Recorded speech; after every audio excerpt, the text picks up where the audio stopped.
قبل ما ابدا الفيلم هقول لك وحشتنا يا صديقي، ولذلك جايب لك قصه عالميه، حاجه خرافيه. واقسم لك يا صديقي هتخش في حاله من الدراما والاكشن والتشويق التي لم ولن تراها الا عند مختار ابن السوهجيه البسيط. كل اللي عليك في البدايه تصبر عليا علشان تستمتع بالقصه الخياليه، والان اربط الاحزمه واستعد للفيلم. وبيبدا الفيلم بسنه 2070، يعني بعد 26 سنه من النهارده يا صديقي. الطفله دي بتقول لمامتها: يا اما انا جعانه قوي، احنا بقالنا 3 ايام ما شفناش الاكل. بتقول لها: معلش يا حبيبتي، بكره الدنيا هتحلو وهناكل سوشي في الجو ونقابل مختار العو. بتقول لها: هو ياما البشر طول عمرهم بالشكل ده؟ بتقول لها: لا يا حبيبتي، زمان كان فيه خير واكل وشرب كتير قبل الحرب العالميه الثالثه ما تبدا. محدش يعرف القصه بالكامل، ولكن في يوم من الايام هيجي بطل يحررنا من العبوديه اللي احنا فيها دي، وهيرجع لنا حقوقنا من الناس الاغنياء. واللي حصل يا صديقي لبس بيقول حرب عالميه ثالثه دمرت العالم. في الهند الناس الغلابه بيوتهم اتهدمت وبقوا يتنقلوا من مكان للتاني زي الحيوانات، لا في زرع ولا اكل ولا شرب ولا صناعه. اما الناس الاغنياء عملوا مدينه جديده خاصه بيهم من شقه وتعب واستعباد الناس الغلابه. كل الاقوياء والاثرياء عايشين هنا، واللي يعزلهم عن الناس الغلابه الجدار ده هم جوه، والناس الفقراء مش بعيد عنهم كتير. اولاد الهرمه الاغنياء بيكونوا حاطينهم تحت ضغط، مشغلينهم شغل من نار، والطفل اللي بيتولد تبع الناس الغلابه بياخدوه معاهم، بينزلوا للناس الغلابه الاكل والشرب كل فين وفين، وممكن ينسوهم ايام واسابيع. قله الاكل حولت الناس الغلابه لوحوش، بمجرد ما بيشوفوا الاكل بياكلوا كلهم في بعض. ولذلك لاباسي قرر يعمل الحلبه دي يخرجوا فيها الغل اللي جواهم، يصبروا نفسهم لحد ما يجي البطل اللي هينقذهم ويجيب لهم حقوقهم ويحررهم من اولاد الهرمه الاغنياء اللي مستعبدينهم. الحلبه فعلا بتخرج الغضب اللي جواهم، بتصبرهم وكمان بتقويهم وبتصبرهم على اللي هم فيه شويه. حتى في دي الاغنياء مش بيسيبوهم في حالهم، وملك الاغنياء بيسمع عن اللعبه دي، بيبعت دراعه اليمين جون بياخد من وسطهم اقوى مقاتلين، محدش فيهم بيقدر يفتح بقه بكلمه، ولكن كلهم على يقين انه هيجي المحارب اللي مستنينه من سنين وسنين، ولسه لحد الان مستنين. اسم المحارب ده صديقي جنباس، وبتعدي السنين وتفوت الايام، وها هو الولد الفنان الكيكه بالريحان جودو متدلع اخر دلع، وكل يوم سهر ونسوان. حنان بتصحى من جنبه دايخه، وسوزان الناحيه التانيه مش شايفه، اما حنان الناحيه التالته بتقوم رايقه، ونوال الناحيه الرابعه بتفتكر اللي حصل امبارح وبتكون خايفه. خلصنا يا صديقي؟ لا والله. بينزل تحت بيكون فيه هايله ونايله وشايله وبنات عمها كلهم موجودين، بيقول لهم: عاش يا بنات، كنتوا امبارح معايا سدين. كذا بيتصل بيه، هو بيقول: لا لا لا لا لا ايه ده كله؟ يلا بيقول لهمش يا عم من هنا. بيقول له: طيب انجز علشان في مباراه النهارده، اما نشوف اللاعب الجديد اللي انت جبته هيسد ولا لا. بيقول له: عيب عليه، مش عيون اللي تخيب ابدا، واديك شايف اهو اختياراتي منوره حياتي، تعالي في حضن انت حياتي. بيلبس وبيركب الحته المرسيدس وبيطلع لبره، بيقول: انا شغلانتي على قد ما هي بسيطه على قد ما هي متعبه ومحتاجه تركيز، والتركيز لعبتي، انا اللي بختار له اللعيبه اللي يراهن عليها، وانا اللي بشوف اللاعب حريف وبيعرف يلعب ولا لا، واللي شغال لحسابه ده جون لسانه مقطوع، ولذلك الدكاتره ركبوا له الشريحه دي بيتكلم بيها من غير ما يفتح بقه. بيخش وسط الناس الغلابه وبيتفرجوا على الاثنين اللي بيلعبوا دول، وبيقول له: جدو بقول لك ايه، الواد ابو شعر ده اللي مسيطر لعيب مش كده؟ بيقول له: متهيألك ده عيل هاتيا، الواد التاني سايبه يضرب علشان يعرف نقط ضعفه، ودلوقتي اهو عرف نقط ضعفه. نقاط ضعف الواد ابو شعر ده فتح جنابه الاثنين، اهو دلوقتي هياخد في جنبه اليمين هيخبطه بنيه وهيدي الواحده في دقنه، الواد جاب اخره وهيلف عليه بواحده لولبيه بالظبط. ها هي مبروك عليه المباراه. جون بياخده بالحضن، هو بيقول له: عاش عليك يا جودو. بياخدوا الواد معاهم في مدينه الاغنياء، بينزلوه اول ماتش ليه، وفعلا الواد يا صديقي بيكون مسيطر. الناس بتراهن على الشخص اللي مسيطر في المباراه، ولكن جون عنده استراتيجيه خبيثه حبتين، بيجيب اللاعب وبيخليه يسيطر في المباراه، وبكده الناس كلها هتراهن عليه. يوم ابن الهرم عامل ايه؟ مراهن على اللاعب اللي مضروب ويخلي اللاعب اللي كسبان يخسر المباراه، وبكده كسب رهانات الناس كلها. الواد اللي هو جايبه بيكون مسيطر وبيكون خلاص هيكسب، ولكن بتنتهي الجوله الاولى. جودو بيروح للواد بيقول له: خلاص اخسر المباراه دي. بيقول له: ازاي الناس كلها مراهنه عليا ان انا اللي هكسب؟ بيقول له: ما هو ده اللي احنا جبناك علشان. جون مراهن على الواد التاني: اخسر انت والا هتخسر حياتك، ما بيكونش قدامه بديل. وفعلا بتبدا الجوله الثانيه، الواد بيخش يخسر بكل سهوله. جون بيكسب الرهانات كلها وبياخد الفلوس وبيكون في منتهى السعاده، ولكن ما بياخدش الفلوس دي لوحده يا صديقي، بياخد حاجات بسيطه منها وبيبعت الباقي لرئيس ودالتي مع مديره اعماله شانيا. في الوقت ده جود بيخلص شغل كالعاده وبيطلع على الكباريه. كيزات بيقول له: ايه يا دولي، هتروح النهارده ب 30 بنت ولا اكتر؟ بيقول له: البنت اللي هناك دي عجباني قوي. بيقول له: لا دي تخص جون. بيقول له: نهار اسود، خليني بعيد عنها خالص يا عم، انا عمري في حياتي ما اخون جون يا اخي، الراجل ده لحم كتافي من خيره، ولسه اول امبارح مديني الجنسيه وخلاني واحد من الناس الاغنياء، يلا بينا علشان عايزنا دلوقتي. بيروح له، بيكون معاه المساعد والحته بتاعته. البنت بتفضل تلعب مع جون وهو ولا معبرها. مساعد جون بيقول لجودو: بقول لك ايه، خد حبيبي جون نزلها على الحفله وخليك معاها لحد ما نخلص الاجتماع مع الرئيس ونرجع لها. بيقول له: تحت امرك. بياخد البنت وفعلا بيروح بيها على الحفله دي. بتقول له: الحفله ممله قوي. بيقول لها: يا سلام، علشان خاطرك هنولعها نار. وفعلا ابن الهرمه بيولعها، وانت عارف يا صديقي تايجر شروف ما بيعرفش يرقص خالص. البنت بتخش ترقص معاه. في الوقت ده داليني بيقول لي: جون جون شد حيلك يا جون، عايزين نكبر المدينه اكتر من كده. بيقول له امرك يا فندم. شانيا بتقول له يلا شد، حبيبتك بترقص مع دراعك اليمين جودو. بيغضب وجودو صديقي بيخلص الحفله وبيرجع بالبنت لجون. بتقول له انت كنت جبار قوي النهارده، تعال اديك هديتك. وهو جون بيشوفهم في الوضعيه دي يا صديقي، هو بيكون في منتهى الصدمه. رجالته بينزلوهم هما الاثنين. بيقول له ليه يا جودو بعد كل اللي عملته معاك بتخوني يا كلب؟ بيقول له اقسم لك انا ما عملت حاجه. بيقول له رجالته تدفنوهم هما الاثنين بالحياه. وفعلا بيحفروا لكل واحد فيهم حفره. هو مساعد جون ابن الهرمه بيقول له ما تقلقش يا جودو، هتموت بس بعد شويه يا حبيبي. بيدفنوهم وبعدها بشويه كيزات بيحضر في المكان. بيقول بينه وبين نفسه يا ريتني ما جبتك هنا يا ابني، بقالي زمان عايش جنبك وبحميك، كان عندي امل انك انت تكون جنباس، كنت فاكر انك اقوى من الموت، استغفر الله العظيم يا رب، كنت فاكر ان محدش هيقدر عليه ولكن كنت غلطان. هو بيسيبه يمشي ومره واحده السما بتمطر. هو بيخرج من الحفره الولد المهين جنباس، بيروح يحفر للبنت بيلاقيها ماتت خلاص. بيروح جري على كيزات اللي بمجرد ما بيشوفه بيكون في منتهى الصدمه. بيقول له انت لسه عايش؟ بيقول له ما اعرفش، مره واحده لقيت نفسي خارج من الحفره. بيخشوا عليه رجاله جون من غير ما يحس، بيكسر على اول واحد فيهم الكرسي. التاني بيخش عليه بيمسكوا من الحنطه فبيبعد عنه، بيخبطوا الطلقه بيكون اسرع من الطلقه وبيبعد عنها، بتخبط في التالت اللي جاي واللي بعده بيحصل اللي قبله بضربه واحده. كيزات وحتى جودو نفسه بيكون في منتهى الصدمه. كيزات بيقول له امشي من هنا خلاص المكان ده ما بقاش مكانك. بيقول له امشي اروح على فين؟ بيقول له ارجع مكانك مكان الناس الغلابه. بيقول له انا مش فاهم حاجه. بيقول له امشي وبمجرد ما توصل عند الناس الغلابه اسال عن واحد اسمه شيفا هيعرفك كل حاجه، كل اللي عايزك تعرفه انك انت جنباس. بيقول له مين جوباس ده؟ بيقول له انت جنباس يا ابني، امشي من هنا وهتفهم كل حاجه هناك، امشي لان جون هيقلب الدنيا عليه. بيقول له خلصانه وفعلا بيهرب وبيفضل ماشي لحد ما بيوصل وسط الناس الغلابه. بيقول للشخص ده فين اللي اسمه شيفا هنا اخينا؟ الشخص ده بينصدم وهو بيبص لزميله كانه بيقول له حاجه. بيقول له مفيش حد هنا بالاسم ده. لا. بيقول له طيب مفيش حد هنا بيعمل اكل كويس؟ بيقول له خش المطعم ده. بيسيبه يمشي. ابن الهرمه بيمسك الجهاز ده بيقول وصل. في الوقت ده جنباس بيكون كل وشرب وقاعد ما انت. حماده بيجيب له ورقه الحساب. بيقول له ايه ده؟ بيقطع الفاتوره. بيقول له انت ما تعرفش انا مين؟ كلهم بيتلموا عليه. بيكونوا جاهزين لضربه. بيقول لهم عايزين تضربوني؟ غلبانين، بلاش تخشوا معايا في حكايه. بيسيبهم ولكن باجر بيرجعوا تاني. بيغضب. بيقول لهم صدقوني هتندموا. باجر بيخبطوا بالشلوت في مناخيره بيجيبوا على الارض، بيكسروا عظمه ومن غير ما ياخد باله بيصد ايد باجر. بيقول له ما كنتش اقصد والله. بينزلوا فيه تخبيط وبيكون خلاص هيخلصوا عليه ولكن بتحضر في المكان اللي ملهاش امان. عسل ايه في الدكان وبره الدكان. جيسي بتقول لهم ادي حسابكم واحنا اسفين على اللي حصل. بيقول لها استنى يا عسى احنا هنخلص عليه وهنعمل معاك الجلاشه. بترجع واللي بياخد خبطه منها دماغه بتلمع. ارجع على اللي بعده انا هساعده. بالفرمانش بتخبط فيهم ومن كتر التخبيط فيهم بتنسيهم اساميهم، والمحارب اللي مستنيينه من سنين واقف بيتفرج عليها وهي بتجيب له حقه. بتخلص عليهم بتقول له يلا بينا. بيقول لها الجاكيت بتاعي وحش. بياخد الجاكيت وبتركبه معاها على المكنه. بتلف بيه لفه جاتو وبتاخده في حته مقطوعه. بتقول له انت مين يالا؟ بيقول لها ليه الوش ده مكنه ما كنا حلوين سوا. بتقول له ايه اللي جابك عندنا يا لنطه؟ بيقول لها بوس ايديك انا عيل مقطوع من شجره، امي وابويا ميتين من زمان، المفروض تعامليني احسن من كده. بتقول له عند ام ندى. بيقول لها مش هتفرق ندى هدى، انا هحكي لك حكايتي. اصل انا كنت شغال مع جون وهوب البت بتاعته كانت عايزاني في الحرام فجون قفشنا سوا وانا ماليش ذنب والله. ساعتها جون دفني انا وهي بالحياه، ما اعرفش ازاي طلعت من الحفره ولقيت نفسي لسه عايش. حبيت انقذ البت دي ولكن لقيتها ماتت. بتقول له انت كداب يالا. بيقول لها هكدب عليكي ليه انت مراتي؟ بتبعد عنه السكينه وبتمسك الجهاز وبتقول شكله هو انا هجيبه وجايه. وفعلا بتاخده معاها. بيقول لها تاخديني على فين؟ بتقول له هاخدك على شيفا. وفعلا بيوصلوا القريه دي وبتاخده على شيفا. بتقول له هو ده رايح احتمال كبير يكون هو. بيحسس عليه. بيقول له انت مين اللي بعدك تاذينا يالا؟ بيقول له اذيكم مين يا عم؟ انا هربت بعد ما كنت عايش في قصر كل يوم سهر ونسوان وخروج وعربيات، جيت في القرف هنا. بيقول له ما تهدى يالا وتعالى ناكل لقمه. وهم بياكلوا بيقول له تعرف ايه عن لباسي؟ بيقول له يوه دي قصه بايخه قوي. خلاص يا عم ما تزعلش احكيها وانا هسمع منك. بيقول له زمان لباسي كان شايف استعباد واستغلال الناس الاغنياء للناس الغلابه ولكن كان متاكد انه هيجي الحاكم اللي يحكمنا هيكون محارب فتاح هيقف جنب الناس الغلابه دي ويحررها. بيقول له هيفصل عنهم المراحه يعني ولا ايه؟ بيغضب. بيقول له خلاص يا عم كنت بهزر معاه. بيسيبه ويمشي. بيقول له جيسي انت بتنامي فين؟ بتسيبه وتروح لشيفا. بتقول له انت لازم تعرفه الحقيقه علشان يستوعب اللي هو فيه، لازم تعرفه علشان يبدا يتحمل المسؤوليه ويعرف ان هو الملك بتاعنا. بيقول لها هنشوف. بالليل جودو بيكون نايم. بيقول يا ناس حرام شغلوا التكييف بقى. بيقول لها برضه ده شخص يقدر يشيل المسؤوليه. بتقول له لازم تفهمه واحده واحده وتستحمله لحد ما يبقى مستعد لمهمته. بيقول لها ده عيل سيس. بتقول له لازم تدربه وتجهزه. ما بيسمع لهاش او بيسيبها ويمشي. تاني يوم شيفا بيكون بيدرب الجنود. جودو بيروح له بيقول له عاش عليك يا عم حماده، هم بيرقصوا ولا ايه يا ده شيفا؟ ما بيعبرهوش. فبيلاقي في وشه جيسي. بيروح لها جاري بيقول لها جيسي. بتقول له ارغي. بيقول لها انا بحبك قوي. بتقول له يا سلام وانت لسه عارفني امبارح؟ بيقول لها طيب المفروض بعد كام يوم احبك. بقول لك ايه انا خدت بالي ان مفيش حد هنا بيضحك خالص. بتريحوا على الارض ولكن جودو ما بيستسلمش، بيحاول يضحك فيهم. وبالليل بيجمع الشباب بيقول لهم اسمعوا اسمعوني كويس يا رجاله، انتوا عضلاتكم قويه ولكن عندكم عضله مش موجوده اصلا وهي عضله الفك. هنكبرها بقى ازاي يا شباب؟ هنكبرها بالابتسامه دي. اضحك يالا منك ليه؟ بيضحكوا وجيبه بيجرب معاهم. بيخش الجيسي هو بيقول لها ما بتضحكيش ليه؟ بتقول له في مثل بيقول الضحك من غير سبب قله ادب. بيقول لها طيب ما تجربي تخليكي قليله ادب ثانيه ولا ثانيتين. بتقول له انت يالا عمرك ما اتحملت مسؤوليه؟ بيقول لها بصراحه لا، بس المسؤوليه دي حاجه والضحك حاجه تانية خالص. بيديها واحده على الطاير وبيسيبها ويمشي. البت بتضحك وضحكت يعني قلبها ساب وخلاص هتشد لتحت الباب. بيقضوا اغلب اوقاتهم سوا وبيرسم على كل وش واحد فيهم الضحكه وكله كوم واللي بيعملوه في جيسي كوم. وهو الجندي ده بيضرب طلقه بالغلط بتكون خلاص هتيجي في جيسي ولكن جودو بيروح في دقيقه بياخدها بدالها. ما بيحصلوش اي حاجه ويا دوب بتاثر في صدره. جيسي بتحط له حته التلج دي. بيقول لها ايه اللي مكتوب على دراعك ده؟ بتقول له اسم امي. بيقول لها يا فين؟ بتقول له ماتت. بيقول لها طيب خلاص ما تعيطيش، خلاص يا قلبي يا عمري انا. بيخرجوا هما الاثنين بالمكنه هو بيكونوا في منتهى السعاده. ومره واحده اثر بتطب عليهم برجالته. بتقول له اثار انا كم مره قلت لك ان انا مش عايزاه. جودو بيقول لها هو ده اثار فرعوني؟ بيقول له اركنها ده خارع انت. بتقول له بوس ايدك سيبني. جودو بيقول له ابعد عنها يا وحش. بياخدها على العربيه هو بيكسروا عظم جودو. ما بيعرفش يعمل معاهم اي حاجه وبيرجع تاني لشيفا. بيقول له اولاد الهرمه دول خطفوا جيسي. ما بيردش عليه فبيخش ينام. تاني يوم الصبح بيروح له تاني. هو بيقول له يعني انت مش هتعمل حاجه؟ بيقول له علشان تاخدها منه لازم تلعب معاه مباراه وتكسبه وانت عيل خرع مالكش فيها اصلا. بيقول له طيب ما تبعت معايا رجالتك. بيقول له دي مش حرب ولو حرب هم اقوى مننا بكتير، لو انت كنت مهتم تبقى مقاتل ما كانوش خدوها منك يا خرع. بيقول له تاني خرع. بيروح جري عليه ولكن شيفا بيجيبه تحت رجليه. بيقول له شفت يا خرع؟ بيسيبه. بيقول له رايح فين؟ بيقول له هروح اجيبها منه. وفعلا بيروح على هناك. راسر بيكون ماسك خصمه على الحلبه مدمر وشه. بيخش مصدوم هو بيشوف جيسي قدامه. بيشاور لها وهو المذيع بيقول في ذكر قلبه جاي بيخش على اثار. بيشوف جودو رافع ايديه. بيقول له اهو تعالى يا وحش تعالى يا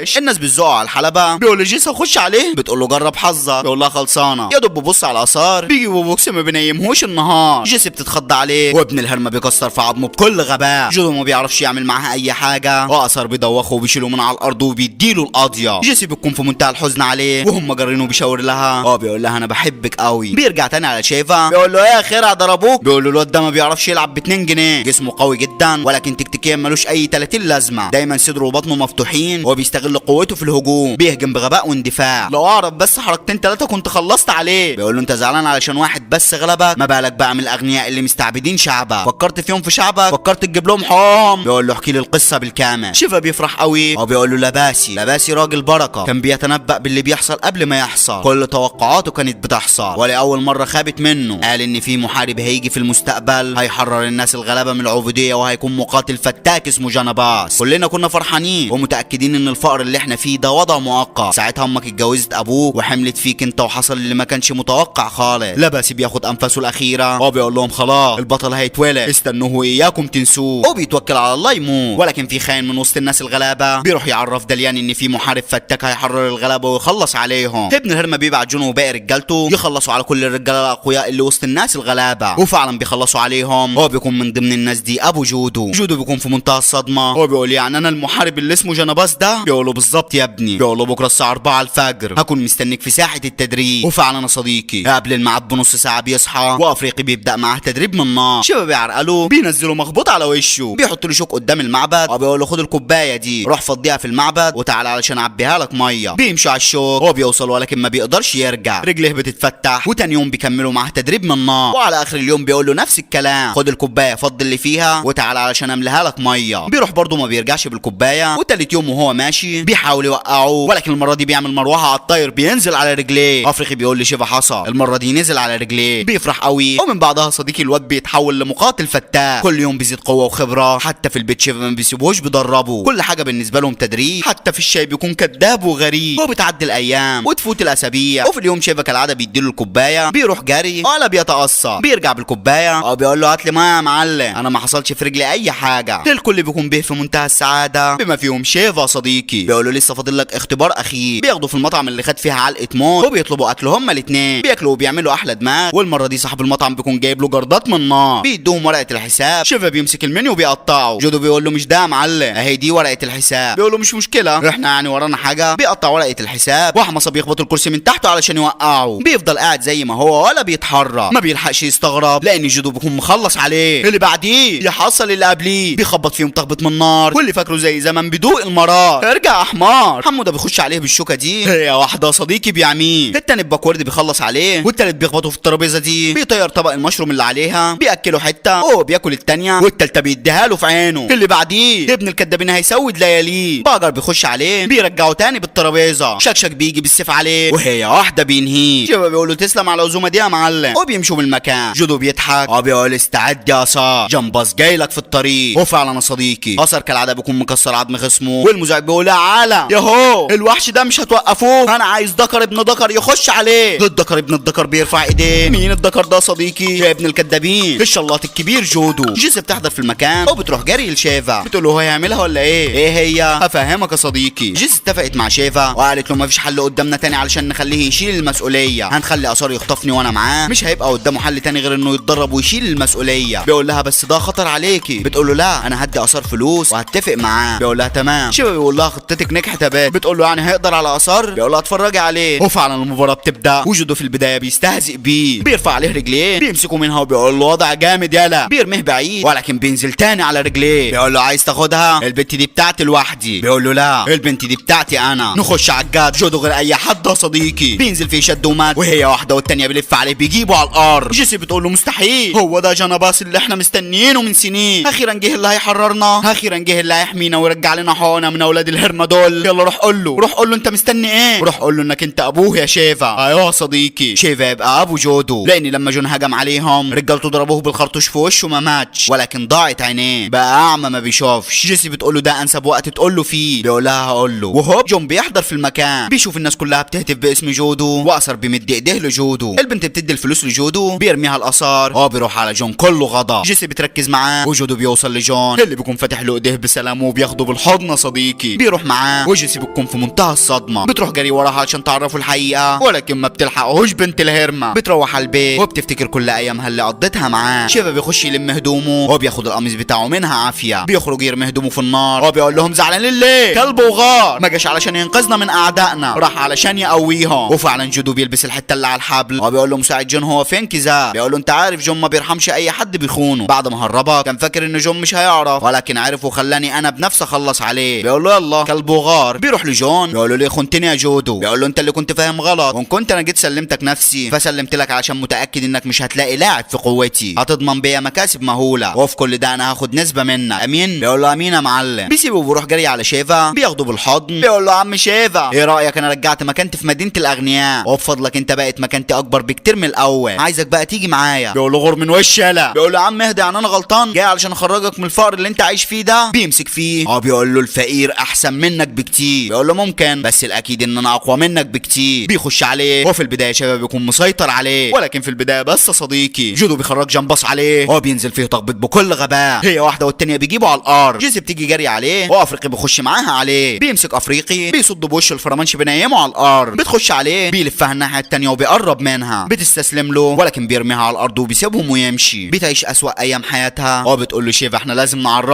نعرفه انك انت تبقى ابوه، لازم نعرفه ان هو املنا الوحيد، لازم نعرفه علشان يجي يحررنا من الاستعباد اللي احنا فيه، لازم نعرفه ان هو ملك الناس الغلابه. كالعاده ما بيردش عليها، بتسيبه وبتروح تركب المكنه. افريقي بيقول لها انا هاجي معاكي، بتاخده معاها وعلشان يخشوا مدينه الاغنياء حرس كتير بيهاجموهم يا صديقي. بيوصلوا جوه والطياره دي بتكون خلاص هتخلص عليهم ولكن بتضرب فرامل. افريقي بيلبس في الطياره وبيتوكل على الله يموت. بتخش جوه زي المجنونه تدور على جودو، بتلاقيه هو بتنصدم اما بتلاقي معاه بنتين. بيسيبهم وبيقول لها ازاي دخلت هنا؟ لا بجد عاش عليكي. بتقول له انا جيت هنا علشان اقول لك الحقيقه. بيقول لهم سيبوها قولي. جون بيحضر في المكان فبتسكت علشان جون ما يعرفش حاجه. بتقول له اسمعني تعالى نتكلم لوحدنا بره. بيقرب منها بتقول له بص ايديك انا عملت المستحيل علشان اوصل لك واحنا جايين في الطريق افريقي مات مني. بينصدم بيقول لها الله يحرقه خدوها يا رجاله. بيسيبها وبتبدا اول مباراه ليه. المعلق بيقول خلينا نرحب بماكينه القتال الصينيه.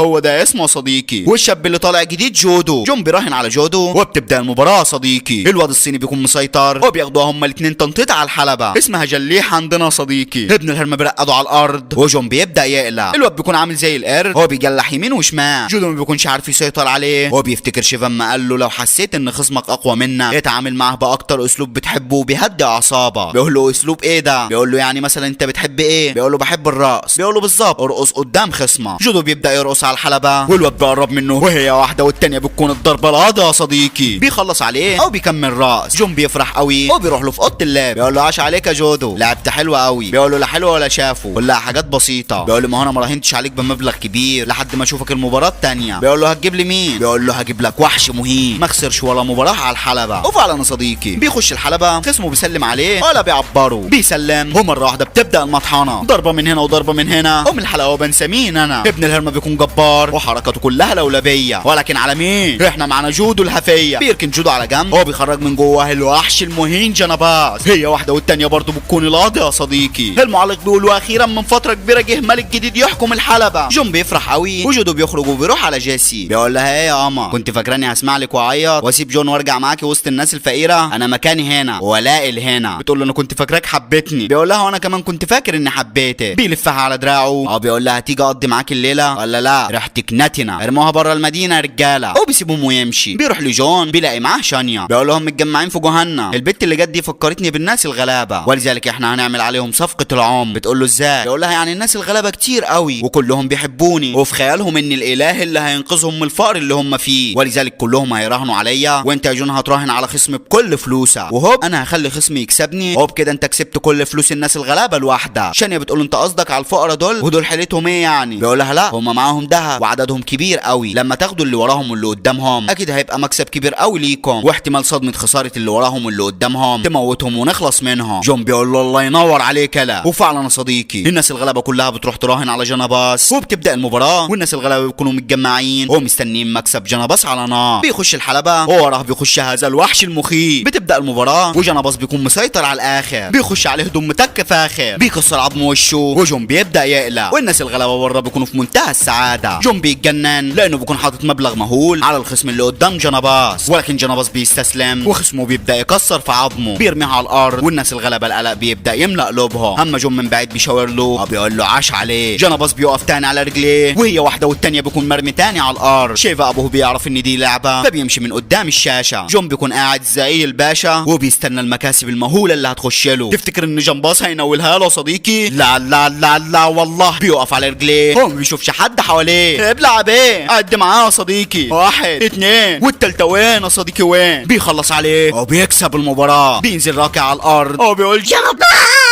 بيقولوا قدام الكل ايوه انا جنباس، جنباس اللي قتلت امه وخدته وهو طفل صغير، جنباس اللي رميتوه وخرج قاعد جنب ابوه وابوه مرضيش يقول له ان هو ابوه. ايوه صديقي جودو عرف ان شيفا يبقى ابوه، اما كان معاه في البيت بالصدفه بيشوف الصوره دي بيلاقي صورته هو وامه شايلينه. طول الفتره اللي قضاها مع شيفا بيعامله بحنيه ولكن ما بيكونش عايز يحسسه. واما جيسي جات له قالت له افريقي مات كان في منتهى الحزن عليه ولكن ما كانش عايز يبين علشان جون. اما قرب منها قال لها انا عرفت كل حاجه، سلمي لي على ابويا شيفا. وقال لرجالته خدوها احبسوها. اما راح لها في الحبس وقرب منها قال لها هخلي شعبنا يراهنوا بكل اللي معاهم على مكسبي، انا عندي خطه هنفذها. بتستغرب ولكن بتثق فيه وبتنفذ كلامه. بتخلي الناس الغلابه يراهنوا بكل اللي معاهم وهو بيخلي جون يراهن بكل اللي معاه على خصمه. هو بيخسروا كل فلوسه. بيقول من النهارده انا الاهلي وناسي الناس الغلابه، مش هسمح لكلبي يستعبدهم تاني. اول واحد خلصت منه انت يا جون، فاضل كبيرك دلياني. دلياني بيحضر في المكان. بيكون مين يا صديقي دلياني ده؟ اخوه التوأم. بيقول له جنباس انت مش قدي علشان تدخل معايا تحدي. بيقول له عيب عليك يا اخويا انا اكتر واحد حافظك يا دلياني. بيقول له ازاي هتموتني وانا مفيش حاجه بتوجعني اصلا؟ بيقول له هنشوف دلوقتي. وهنا بينتهي الجزء الاول من الفيلم. الجزء ده لسه نازل يا صديقي، لسه الجزء الثاني هينزل في 2026. يا ريت بقى ما تقوليش الجزء الثاني فين. قول للامانه الفيلم ده لعين هو جامد حبتين ولكن انا مش مصدق اني خلصته. يا ترى ده حلم ولا علم يا صديقي؟ لا بجد تعبني. ما تنساش يا صديقي بكومنت تفرحني وبلايك تشرحني وتشترك في القناه لو اول مره تشوفني وتاخد لفه فيها. صدقني هتلاقي فيديوهات كتير هتعجبك. اشوفك الفيديو الجاي يا قمر. سلام. الفيديو الجاي يا قمر. سلام.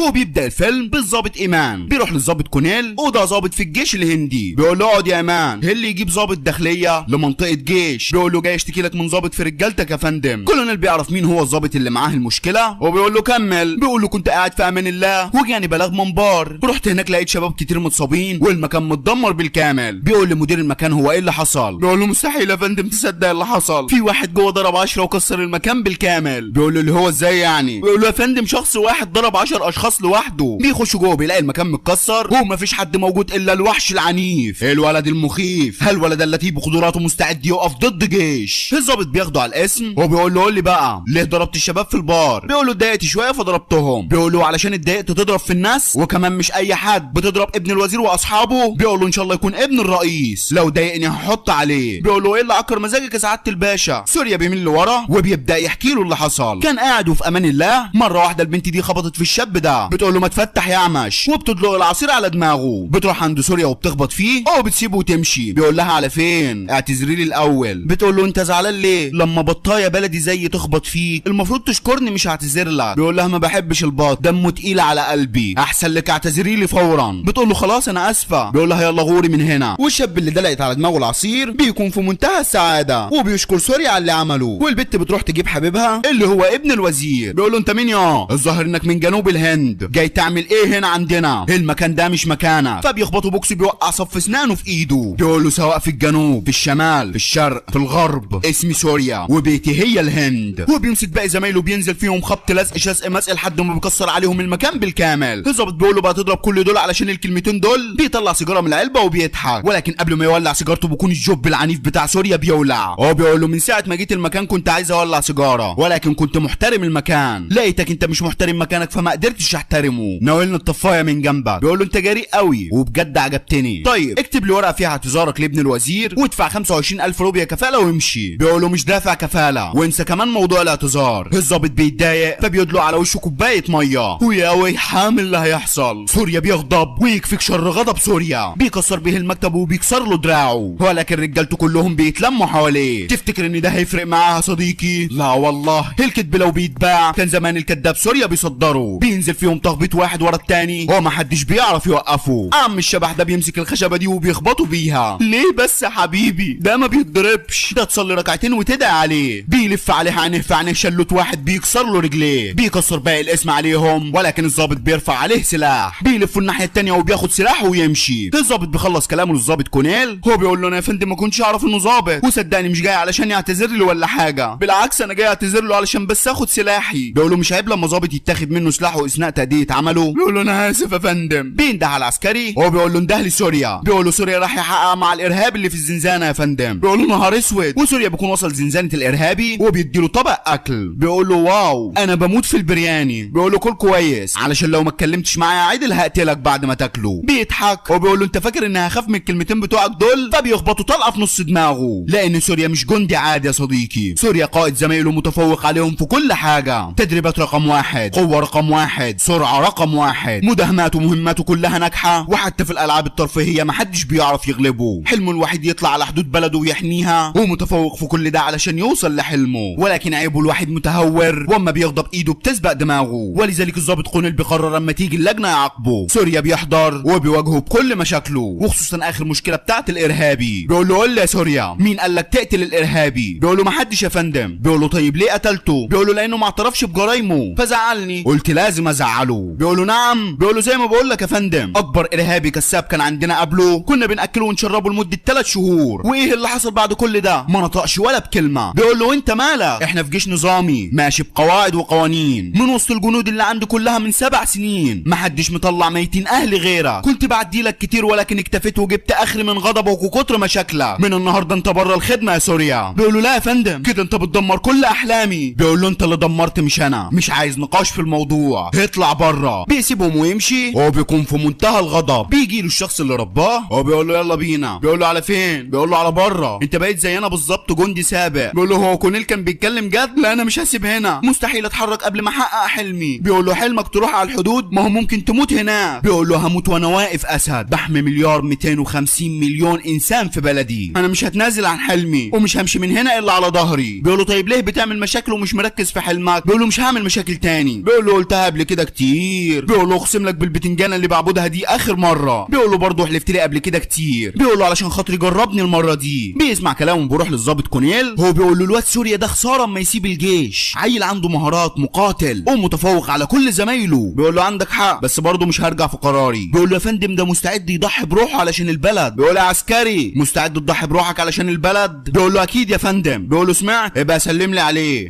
بيسيبه ويمشي. بيقول له استنى يا فندم، انت بتدي فرص كتير للمجرمين، مش معقول مش هتدي فرصه كمان لواحد من رجالتك. بيقول له اقنعتني، نديله فرصه كمان ولكن بشرط واحد. بيسيبه وبيروح لسوريا. بيقول له ها وافق يديني فرصه؟ بيقول له انسى الموضوع لانه طلب مستحيل تعرف تنفذه، ولو حاولت نسبه نجاحك هتكون 1%. بيقول له يعني في امل؟ ايه هو الطلب؟ بيقول له طالب توقيع شخص مهم في البلد. بيقول له هيكون مين يعني؟ ان شاء الله لو كان رئيس الوزراء الوزراء هحاول اوصل له. بيقول له يا ريت كان رئيس الوزراء، ده راجل عادي جدا ولكن استاذ علم نفس من الدرجه الاولى، الاول في الهند والثالث عالميا. اي شخص في الهند بياخد توقيعه بيبقى من افضل الشخصيات في الهند بالكامل. اسمه الاستاذ رام كريشنا راجو. سوريا بينصدم ولكن ما بيكونش عنده حل غير انه يروح له وياخد توقيعه. وفعلا بيروح له مكتبه، بيقابله بكل احترام وبيقول له اتفضل. بيكون معاه ملف سوريا وبيقول له قول لي انت مين؟ بيقول له انا جندي يا فندم. بيقول له ما تتسأل انت مين، تقول اسمك مش مهنتك. بيقول له مهنتي هي اسمي، سوريا يعني جندي. بيقول له ده بالنسبه لك، اما بالنسبه للعالم سوريا يعني الغضب. هسألك تاني مين انت؟ بيقول له بقول لك ايه يا فندم، انا جاي اخد امضتك مش جاي اعرفك بنفسي. بيقول له وقتي معاك انتهى، بكره الساعه 10 الصبح الاقيك هنا. هو بيسيبه ويمشي. بيخش عليه كشوري بيقول له انت جيت دلوقتي وعايز تاخد الامضه وتمشي؟ هو انت فاكرها كوسه؟ انا بقالي زمن هنا مستني توقيع منه. بيقول له يا جدع ده انا فاكرك شغال عنده. بيقول له للاسف مش انا بس اللي مستني توقيعه، كل اللي في المكان دول جايين لنفس الغرض. سوريا بيبص على رام وهو بيلعب مع تلامذته ومراته، بيركز معاهم ونظراته ليهم ما بتكونش مفهومه. بياخد العربيه وبيخرج يتمشى في المدينه، بيلاقي ابن شالا ورجالته بيبلطجوا على الناس في الشارع. بيخلصوا ويمشوا. كيشوري بيقول له الحمد لله ما حدش ضربنا فيهم. بيقول له مين دول؟ بيقول له ده ابن شالا ورجالته. بيقول له مين هو شالا ده؟ بيقول له ده راجل مفتري، تقدر تقول عليه بياخد اي حاجه هو عايزها عافيه. هدي لك مثال، في شخص اسمه ليسي عنده اراضي كتير وعيشته مرتاحه. شالا بيروح له في بيته وبيقول له انا عايز ارضك، واوعى تفكر اني خايف منك، انا لو خايف ما كنتش جيت هنا لوحدي، ومش همشي من هنا الا لما اكون واخد بيتك وارضك. ليسي بيلز عليه واحد من رجالته ولكن ابن الهرمه بيكون شايفه وبيخلص عليه. بيخش عليه التاني برضه بيخلص عليه. المهم يعني بيخلص عليهم بالكامل وهو بياكل. يا اخي حتى الكدبه حرام على الاكل. المهم بيخلص كدب واكل وبيقول له انا هخش اريح هناك، اياكم حد يجي ويزعجني. وفعلا بيروح ينام. بيسي بيغضب فبيجري عليه بالسيف ده وبيكون خلاص هيقتله، ولكن مراته بتقول له بلاش، ما تخليش كبريائك يدمرنا. وفعلا بيسمع كلامها وبيديله الارض والبيت وكمان شاء الله بيشغله خدام عنده. سوريا بيسمع القصه وتاني يوم بيروح للاستاذ رام في الميعاد. بيقول له قول لي بقى عندك اصحاب؟ بيطول باله وبيقول له ما عنديش لان كنت بضربهم كلهم. بيقول له طيب حبيت قبل كده؟ بيقول له ليه الاحراج ده يا فندم؟ بيقول له انا عارفهم كلهم بس عايز اتاكد ان كنت حبيتهم ولا لا. بيقول له حبيت مره واحده في حياتي وهي البنت الوحيده اللي حبيتها من قلبي. بيقول له ما اعتقدش انك كنت رومانسي، مش بعيد كنت بتضربها. بيقول له لا بس كانت بدايتنا عنيفه، شخص عكسها فانا ضربته، سبتها ومشيت وهي فضلت تمشي ورايا. كنت بغني كالعاده في حفله وهي جت ورايا علشان تسمع غنوتي، واما الناس مشيت خدت بالي منها وغنت لها اغنيه ليها مخصوص، ومن هنا بدات قصه حبنا. قضيت معاها اجمل فترات حياتي وكنت شايفها مناسبه جدا ليا. بيقول له انت هتنام لي على الكرسي؟ ايه سبب انفصالكم؟ بيقول له ما انا جاي لك في الكلام، ما هو لو صابر القاتل على المقتول ما كانش هيعلق محلول. بيقول له طب انجز. بيقول له قابلتني في يوم وقالت لي لازم تقابل ابويا علشان نتجوز، وفعلا رحت اقابل ابوها ولكن لما شافني انصدم لاني قبلها ب6 شهور كنت مكسر عليه الجيتار في السوق. كان عايزني اعتذر له ولكن انا ما رضيتش وسبته ومشيت. وحبيبتي فرشه جت ورايا البيت وبتقول له انا بحبك، هو انت ليه بتتخلى عني؟ بيقول لها غصب عني كبريائي مش سامح لي، ولكن اقسم لك انت الانسانه الوحيده اللي حبيتها من قلبي، هرجوكي ما تبعديش تاني عني. بتقول له انا مستحيل ابعد وكمان خايفه عليك علشان خاطري بلاش شغل الجيش. بيغضب وبيقول لها انت اتجننتي وازاي بتتكلمي بالطريقه دي عن الجيش؟ بتقول له انا مش قصدي حاجه. ما بيسمع لهاش وهو بيكسر في كل حاجه حواليه. ابوها بيخش عليهم وهو بيقول لها عمل فيكي ايه؟ بيقول له انت مالك يا جاير انت؟ ايه دخلك ما بيننا؟ بيقول له انت قبل كده ضربتني في السوق، ايه عايز تعملها تاني؟ بيقول له ايه المشكله؟ فبيرزعوا قلم. فرشه بتنصدم بتقول له ده عمي وانا بعتبره والدي ومش هكمل معاك الا لو وطيت على رجله واعتذرت له. بيقول لها انا وطي على رجل الجاير ده؟ انت اتجننتي، يلا يا بت من هنا، لا عايز اشوف وشك ولا وش عمك تاني. بيخلص كلامه واستاذ رام بيستغرب. هو بيقول له الانسان الطبيعي بيكون محتاج اسره، اصدقاء، جواز، استقرار. انت بقى ما عندكش اي حاجه من ده كله. في كام شخص موجودين في حياتك؟ ولا حد، صح؟ واكيد عارف ان كل ده بسبب غضبك. بيقول له عارف. بيقول له عاجبك؟ بيقول له لا ولكن اللي انا فيه ده مش غلط لان دي شخصيتي. بيقول له انت مغرور وزي ما قلت لك زمان يا ابني لما سبتني انا وامك ومشيت من 10 سنين فاتوا، طول ما غضبك وغرورك مسيطرين عليك هتعيش الباقي من حياتك تعيس وحيد في الدنيا. سوريا بيضحك. بيقول له ايه اللي بيضحك؟ بيقول له ولا حاجه. بيقول له اسمع سوريا، ان كنت مش متقبل كلامي امشي، الباب مفتوح قدامك، وان ما كنتش فاهم اسال وانا هجاوب عليه. بيقول له لا كمل انا سامعك. بيقول له طيب قول لي كنت بتضحك ليه؟ بيقول له لاني كنت متوقع ان ده يحصل، هتجيبني تقعدني قدامك وتخش في تفاصيل حياتي الشخصيه وتحاول تعدل فيا، وصدقني ده مش هيحصل. بيقول له ده اللي المفروض اعمله قبل ما اديك التوقيع. بيقول له ايه دخل التوقيع في قصه حبي؟ قدامك ملف بالكامل تقدر تعرف كل حاجه تخصني في شغلي. بيقول له دي اجراءات يا سوريا. بيقول له لا يا فندم، انت عايزني اتكلم بنفسي عن فشلي وتبقى انت اللي صح وانا اللي غلط، وكل ده كده علشان تسد النقص اللي جواك وامشي على هواك. عايز تعمل اللي معرفتش تعمله زمان. الناس بتحبك واي حد يتمنى يسمع منك خطاب الا انا. رافضك ورافض الكلام معاك ورافض نصيحتك. ومن سوء حظ الجيش بعتني اخد امضتك وانت مستغل ده علشان تطفي النار اللي قايده في قلبك من ناحيتي. بيقول له لسه مغرور زي ما انت مش هتتغير. بيقول له ان كنت انا مغرور فيبقى انت ملك الكبرياء والغرور. عندك طلاب كتير بتدرس لهم، بتقابل الناس بمواعيد وبتتكلم بكل كبرياء، والمصيبه ان الكل شايفك استاذ رام ملك علم النفس. الكل شايفك حاجه كبيره جدا، انما انا شايفك عادي جدا، وكمان شايفك اقل من العادي بشويه. بيقول له عارف من يوم ما سبتني عمرك ما جيت على بالي ولا افتكرتك. عارف ليه يا سوريا؟ لاني انا اتجوزت صغير في السن وما كنتش عايز اخلف، وانت جيت على الدنيا دي غلطه. من يومك عبء على قلبي. يا رب تكون فهمت اني مش حابك ولا طايق وجودك جنبي. سوريا بينصدم. هو بيقول له مين قالك اني عايزك تحبني ولا عايز اكون جنبك اصلا؟ بيكسر له المكان وبيسيبه ويمشي. بيرجع له تاني. هو بيقول له انت كذاب، انا طول عمري في بالك وانت دلوقتي مرعوب مني، خايف بعد العمر ده كله اقول اني ابنك قدام تلامذتك والناس اللي بتحبك. ساعتها هيبتك هتروح وهتبقى قدامهم حاجه صغيره قوي. بيقول له بجد؟ هنعرف دلوقتي. بيتصل بالمساعد بتاعه وبيقول له اجمع لي كل تلامذته بسرعه. وفعلا الكل بيحضر في القاعه وبيطلع رام قدام المايك وسوريا بيكون واقف جنبه. هو بيقول له الطلبه طبعا كلكم عارفين ان سوريا جندي في الجيش وجه هنا علشان ياخد توقيع مهني مني، ولكن في الحقيقه واللي خبيته عنكم ان سوريا ده يبقى ابني. الكل بينصدم. بيقول لهم بالظبط سوريا ده يبقى ابني، ولكن انا مش حابب اسمع منه كلمه ابويا لانه ما شرفنيش انه يكون ابني. بيروح لسوريا وبيقول له ايه رايك؟ اللي كنت فاكرني خايف منه انا قلته بنفسي، اطلع بره مكاني حالا. بيقول له نعم. هو انت كنت فاكرني عايزك تلم لي العيال دي وتقول قدامهم اني ابنك؟ لا يبقى انت ما فهمتش كلامي. باختصار انا الجيش بعتني اخد توقيعك علشان يبعتوني على الحدود، وانا بقى مش همشي من هنا الا لما اخد التوقيع اللي هيحقق لي حلمي. هو مستعد اكسر اي ايد ممكن تبعدني عنه حتى لو الايد دي كانت ايد والدي. بيقول له انت عملت ايه علشان التوقيع؟ بيقول له انت طلبت مني حاجه اعملها علشان التوقيع؟ بيقول له انت كل اللي بتعمله من ساعه ما انا جيت بتقعدني قدامك تسمع قصه حياتي. بيقول له 21 يوم. بيقول له يعني ايه؟ بيقول له تقدر تسيطر على غضبك لمده 21 يوم وتستخدم عقلك بدل ايدك في حل المشاكل. اعتبره تحدي بيني ما بينك، ولو كسبت هوقع لك بدل المره 100 مره، ولو خسرت مفيش توقيع مني، ومن بكره هيبدا التحدي. بيقول له عداك العيب، لو قلت لي كده من ساعه ما جيت كان زماني مخلص نص الايام، ولكن ملحوقه. هرجع لك هنا تاني في نفس المكان وزي ما تحدتني هخسرك وهخليك تطلع بنفسك تعلم مكسبي. هو بيسيبه ويمشي. بيطلع بره بالعربيه وهو بيكون في منتهى الغضب، ولكن بيلاقي ابن شلا والبلطجيه بتوعه سادين الطريق. هو بيضربوا في الناس كالعاده، بيفضل يكلكس لهم ولكن محدش بيوسع، فبيروح عليهم زي الطور الهايج. هو من غير مقدمات كتير بيطلع كل غضبه فيهم، ولا واحد فيهم بيعرف يوقفه، ولكن ولاد الهرمه بيتلموا عليه من كل اتجاه. تفتكر ان ده هيفرق معاه؟ قولها معاه يا صديقي. لا والله، بيطير عليهم زي الحمامه وبايديه بيطيرهم كلهم، وانا كمختار مصدق. المهم بيمسك ابن تشالا بيشلشل وشه وبيقول له ان قابلتك في اي مكان بالغلط مش هرحمك. هو بيسيبه يمشي. كيشوري بيقول له هببت ايه؟ ده انت مالكش ساعه خارج من هناك وخسرت التحدي. بيقول له التحدي هيبدا من بكره يا غبي. وفعلا بيروح يرتب مكانه الجديد وبينام. وتاني يوم بيخرج مع كيشوري وهم بيتكلموا مره واحده رجاله شارع بيكسروا في كل حاجه حواليهم، بيقفلوا المحلات وبيعملوا حظر تجوال في المنطقه. كيشوري بيقول له يلا بينا قبل ما يضربونا. بيسمع كلامه ويرجعوا تاني على البيت، ومره واحده بتظهر له امه، ولكن بيكون شكله اتغير ما بتعرفوش. بتقول له بعد اذنك يا ابني انا في ست بتولد عندي محتاجه الحقنه دي معلش بسرعه هاتها لي. بياخد منها اسم الحقنه وكيشوري بيقول له بلاش هتخسر كل حاجه، ولكن ما بيسمعلوش او بيسيبه يمشي. بيروح يفتح باب الصيدليه وبياخد الحقنه ويمشي. وهو راجع رجال شارع بيقابلوه وبيقولوا له على فين يا روش؟ مش شايف ان في حظر تجوال في المنطقه؟ وبعدين ايه اللي في ايدك ده وجبته منين؟ بيقول له انا فتحت باب الصيدليه وخدته، عندي حاله طوارئ حياه او موت. بيقول له في الحظر يبقى الموت، وبياخد منه الجرعه يكسرها. سوريا بيغضب ولكن بيفتكر التحدي بيهدي اعصابه وبيرجع تاني على البيت. كيشوري بيقول له ما انا قلت لك بلاش. بيقول له اخرس خالص، وبيطلع حقنه تانيه من جيبه. بيقول له كنت عامل حسابي وعارف ان ممكن حاجه زي دي تحصل فخدت جرعه تاني احتياطي. امه بتشكره وتاني يوم بتعمل له علبه اكل وبتقول له رام في طالب من طلابك جدع قوي، الواد اللي اسمه سوريا ده، الواد ده كويس قوي، يا ريت تاخد علبه الاكل دي تديها له. بيقول لها كله للواد ده بالذات، على جثتي اشيل الاكل واديهوله. بتتحايل عليه فبيضطر ياخد الاكل وبيفضل مستني سوريا لحد ما يجي. بيقول له ايه ده؟ امي اللي بعتلي ده صح؟ اكيد طبعا، حركه زي دي ما تطلعش منك. بيقول له خد الاكل اطفح بالسم الهاري وتغسل العلبه قبل ما تجيبها. الاتنين بيضحكوا او بيسيبه ويمشي. رابع يوم سوريا بيخرج بالعربيه او بيوقف واحد من رجاله شالا. بيقول له ازيك يا فخم، عربيه رئيسنا عطلت وانت اللي هتشتغل السواق بتاعه النهارده. منعا للمشاكل بيوافق وبيوديه الاماكن اللي عايز يروحها، من ضمنهم بيروح لشخص شخص اسمه مصطفى. شالا بينزل له وبيقول له ازيك يا مصطفى، مش هترجع عن اللي في دماغك وتديني الارض دي؟ فكر في ابنك اللي عايز يتعلم ويطلع دكتور، فكر في بناتك اللي كبروا وعايزين يتجوزوا، كل ده منين يا مصطفى؟ عموما شئت ام ابيت ذوق عافيه هاخد الارض دي. بيقول له في يوم من الايام كنت واقف على الحدود بحمي البلد، فاكيد حكومه البلد هتحميني منك. بيقول له بقى تعالى حميني لو ده حصل، هديك مهله 4 ايام، وان شرطي ولا وطني وقف معاك مش هقرب ناحيتك تاني. قول لي ابنك يفوق يا حاج، ولا انت يا انور؟ قول لابوك يفوق يا ابني.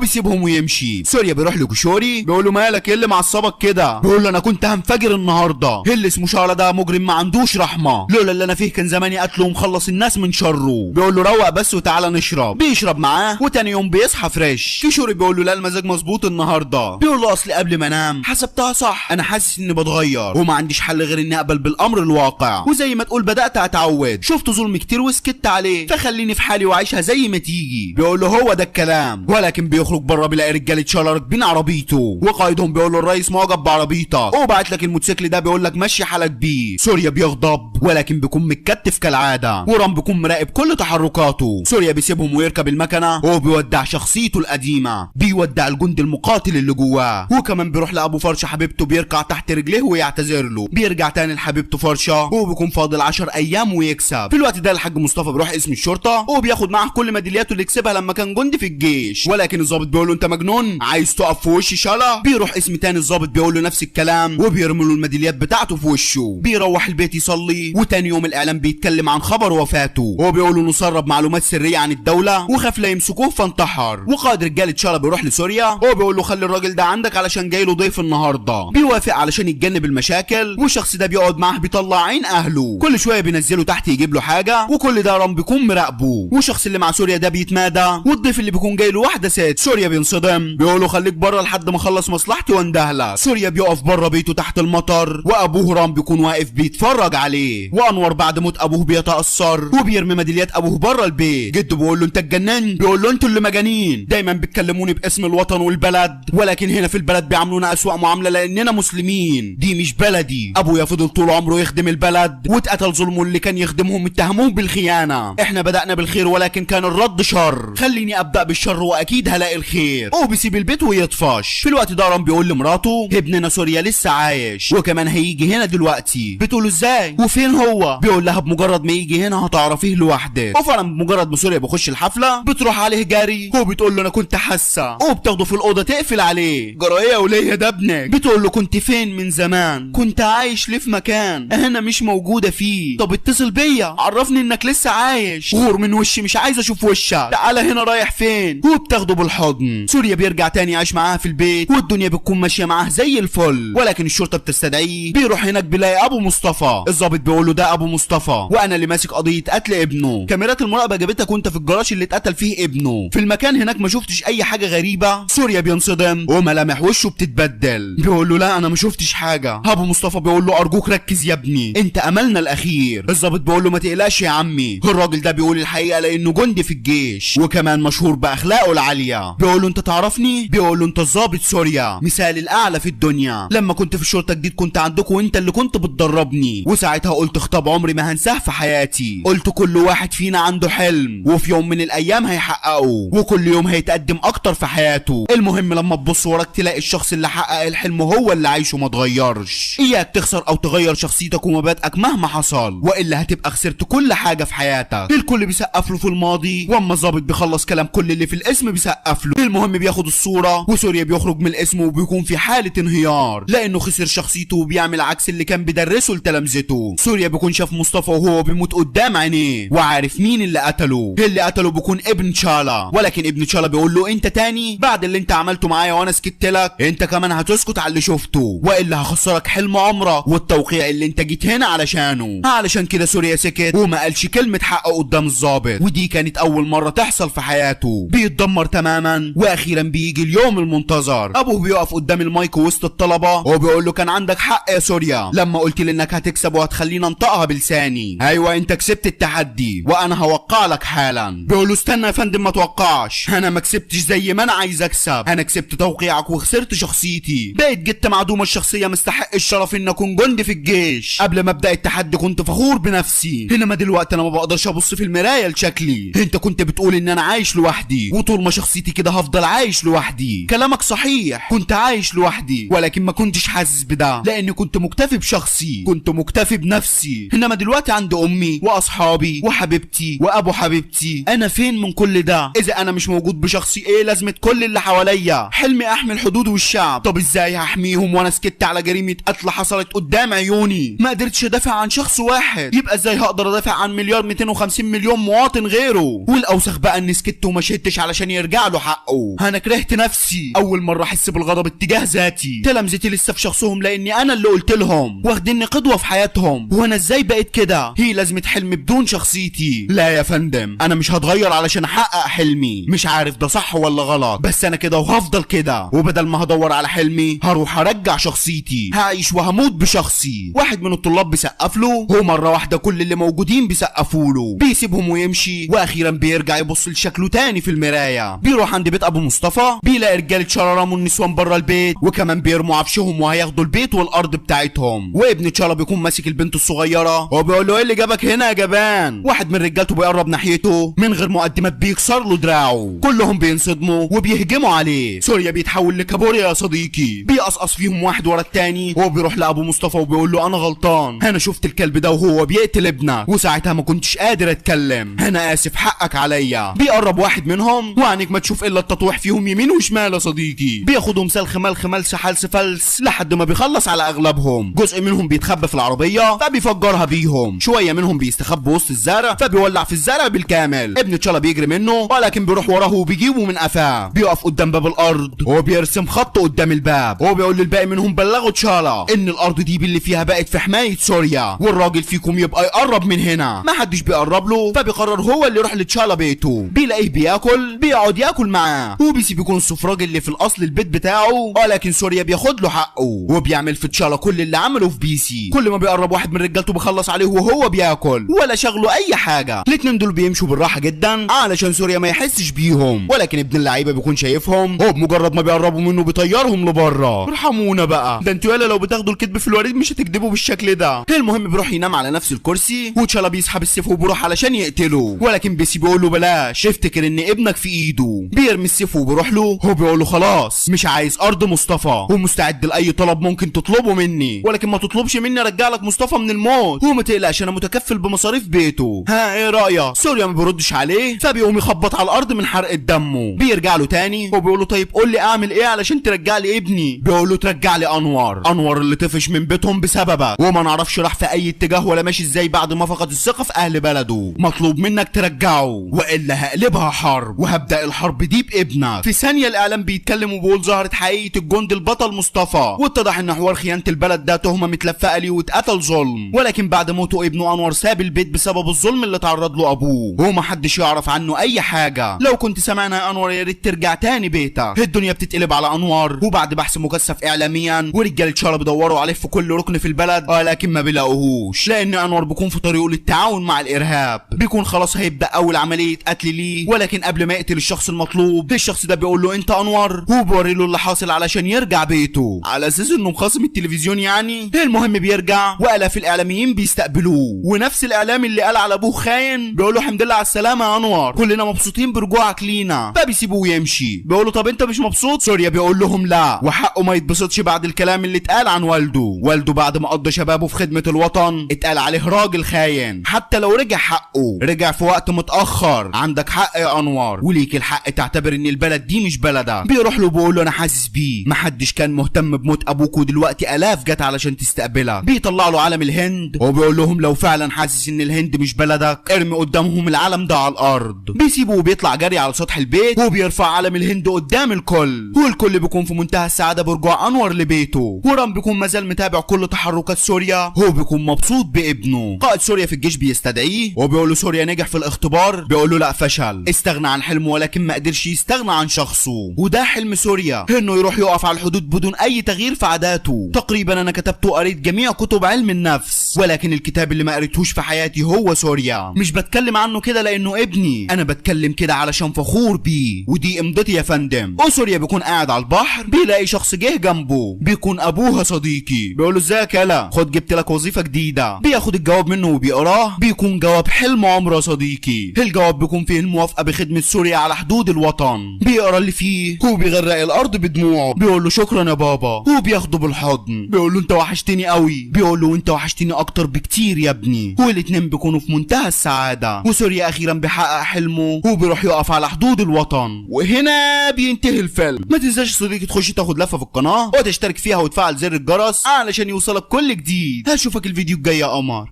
سلام.